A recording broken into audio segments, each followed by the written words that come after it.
The easiest way is to begin by listening, as if you were listening to music.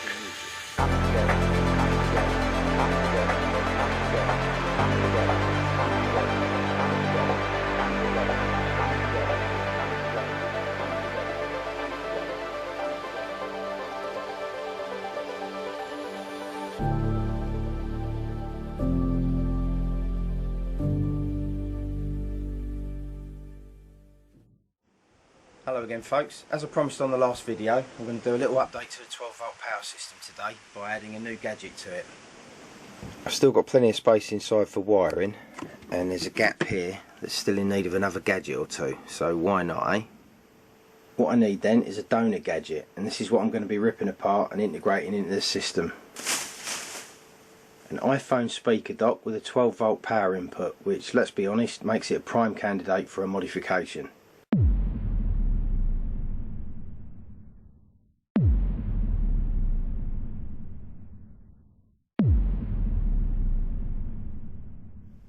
It's nothing posh, the makes I want it, and the model's an iPhone Baby 10, £13 from eBay, including postage.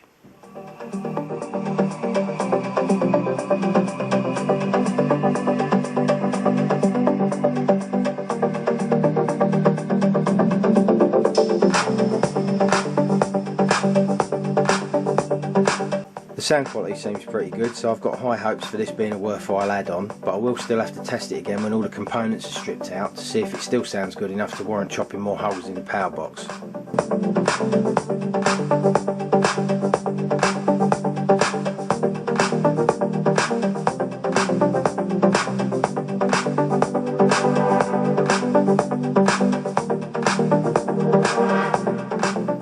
And that brings me on to my first job, a spot of sanctioned destruction.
Right then, that's all the electronics out, time to put them back together again.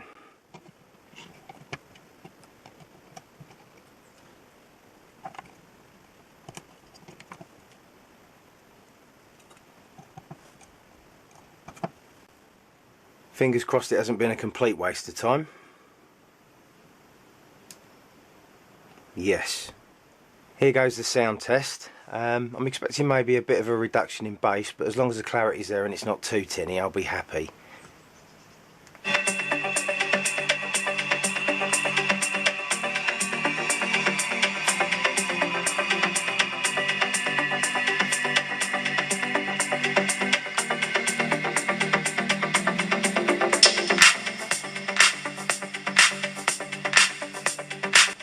That'll do nicely.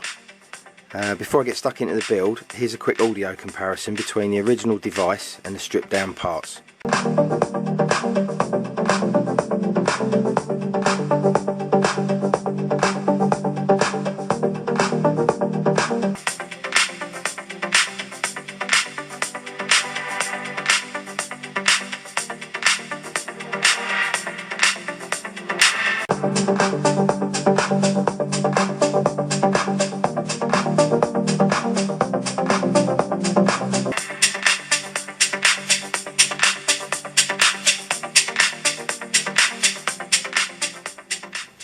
needs a bit of a kick once it's installed. I might end up fitting the bass tube, but I'll see what it sounds like once it's all put together. The circuit board with the 12 volt input audio socket and on off switch will be attached inside here on a bracket. The speakers are going into the lid like so, and the power and volume controls are going on the front. I'll be resizing the panel down to about here and drilling a hole in the centre to house the small green power LED that used to be between the speakers. It's a bit of extra work, but I think it puts the light in a better position. The internal bracket for the circuit board is cut from a section of right angled plastic trim.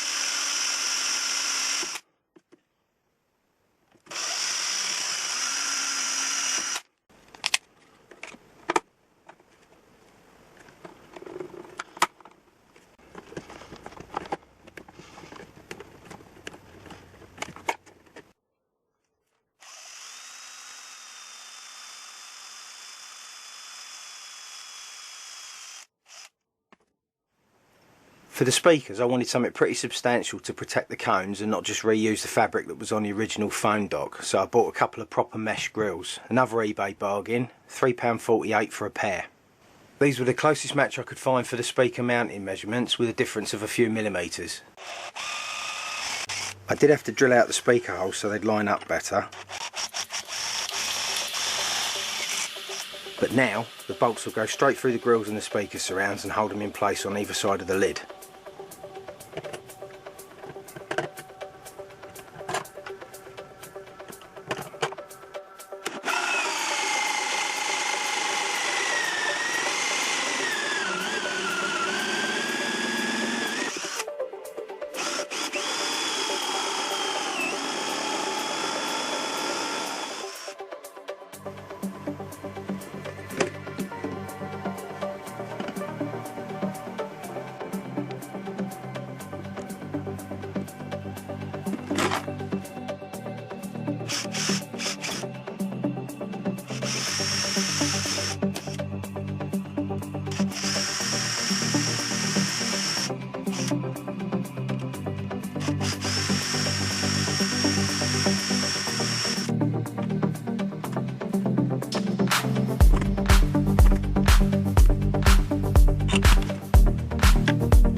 Speaker wires on the phone dock were quite short, so I've extended them with a similar piece of wire and put heat shrink on each core of wire and then one over the top of those two to bind them together.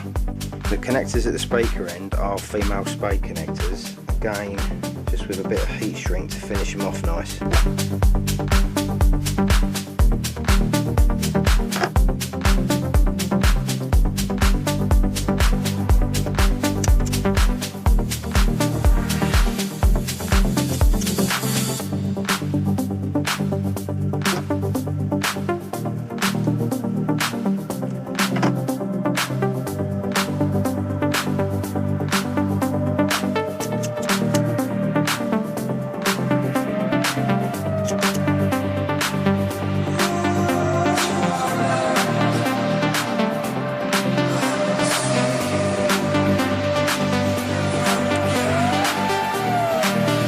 This is the control panel I'm going to cut down in size and install the green LED in, and it'll be much easier to work on if I take the switchboard off first, so here goes.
disclosure though, I had to move the bracket for the circuit board down because I didn't leave enough room between the speaker magnet in the lid and the panel, so the lid wouldn't shut.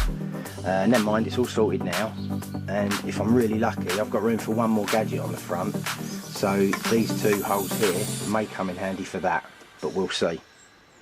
One last thing to do now, connect up the LED, the control panel and the two speakers with their very handy connectors.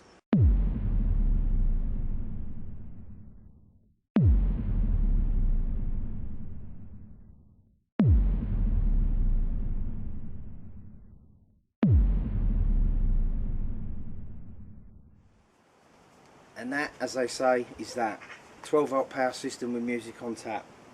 Cheers. Cheers. Thanks for watching. See you next time.